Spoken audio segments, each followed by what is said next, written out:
God is good all the time. Good morning, Oroquieta. January 6, 1930.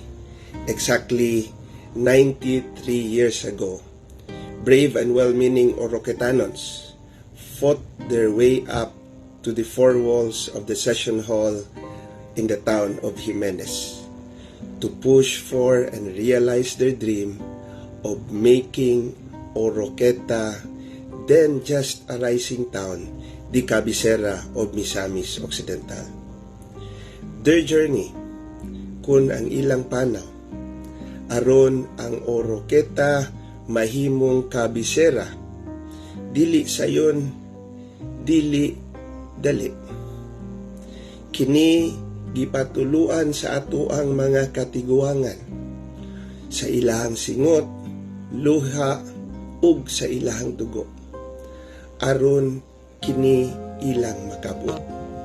Dili lamang para sa ilahang kaugalingong tungog, kundili para sa mga umaabot na henerasyon. However, Oroquieta is literally just sitting on the laurels of being the Cabecera. For many years, we have not maximized its gains and benefits. For many years, we have existed behind the shadows of our more popular and more progressive neighbors. But now, moving forward, we must play it differently. We must put much emphasis and pride on it. I have been repeatedly saying that we must claim, think, and act and deliver the services as the true capital city of the province. Since I started as mayor, this has been our inspiration and battle cry. We started with small but sure steps.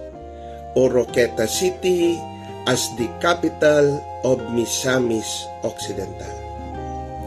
Apan, wala nato damha nga sa atong hinam-hinam nga paghuwat sa malipayong pagsaulog sa Pasko, December 2022. Walay hunong nga ulan, walay hunong nga pagbaha ug mga landslides ang mitagbo kanato diri sa dakbayan sa Oroquieta ug sa ubang mga lugar diri sa Misamis Occidental. Wala nato damha kay sukad-sukad nga naa ko'y saktong pamuot. Wa ko kasuway og dakong baha ug kusog nga bagyo diri sa ato ang dakbayan. The past days and even up to now have been very challenging, even draining, physically, mentally, emotionally, and financially. We have been put to a test.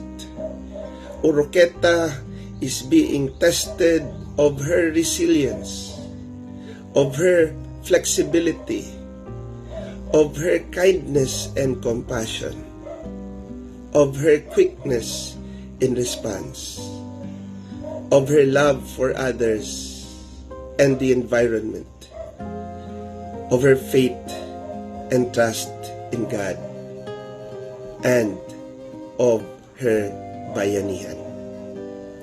Tuguti ko sa pagpasalamat sa mga tao, organisasyon, foundations, corporations, NGOs, local government units, and many others who provided assistance to us in our rescue operations, relief efforts, and rehabilitation initiatives.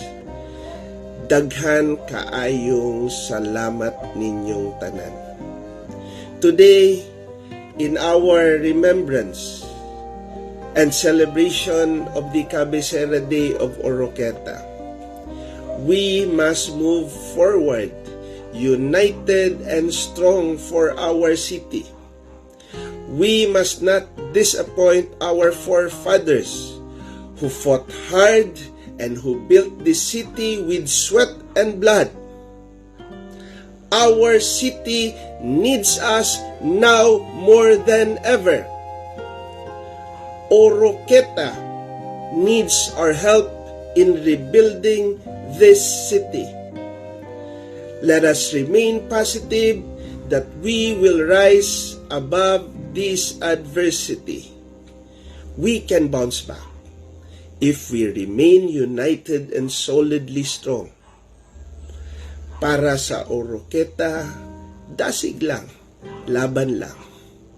If you and me, kitang tanan, muatraka, muabante, magkahiusa, magtinabangay, magminahalay, I am confident and sure that we can rise back. With God on our side, ug sa pangaliya sa ato ang patron, ang mahal nga Birhen sa Santo Rosario, uban sa kinaiyahan nga gasa sa Ginoo sa atong dakbayan. I believe with my heart that better days are coming for Oroquieta. Oroquieta City is the capital of Misamis Occidental. We are getting there. We will get there with your help and cooperation. Not even this disaster can stop us from achieving what we have been envisioning. To all Oroquietanos, here in Oroquieta and all over the world, have a meaningful Cabecera Day. God bless us all. God bless Oroquieta. Daghang salamat ug maayong buntag kanatong tanan.